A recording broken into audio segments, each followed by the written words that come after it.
Blitzkrieg was invented by the Germans in the 1930s.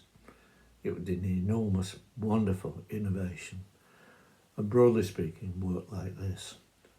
The Air Force piled in, destroying or softening up the enemy, and then the Wehrmacht proceeded with their Panther tanks and the infantry and took over the enemy positions.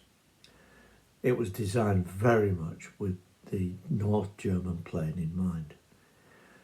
Broadly speaking, again, the North German plane has no natural obstacles, that is, apart from swamps, forests and wide rivers.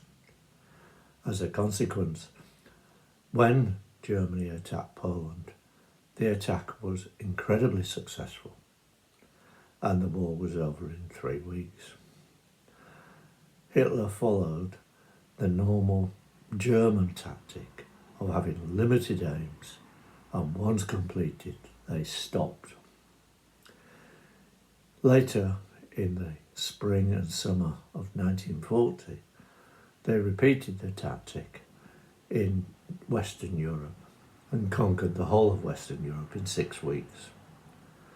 Blitzkrieg, however, can only work where there are no natural obstacles.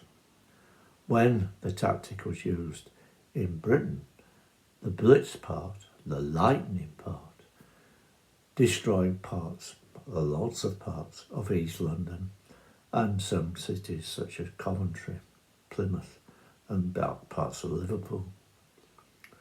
But they didn't beat Britain, and they didn't beat Britain because Blitzkrieg absolutely requires the armed forces to pile in behind the Air Force and then conquer the enemy, which in this case was us, in a swift military campaign.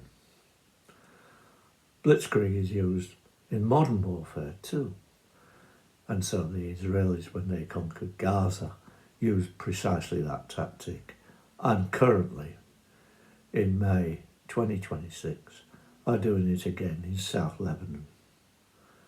Unfortunately, people focus on the pyrotechnics, the bombing side, and do not focus on the geopolitical side. The geography of Iran, for example, is mountainous, and as a consequence to that, Blitzkrieg cannot and should not even be attempted.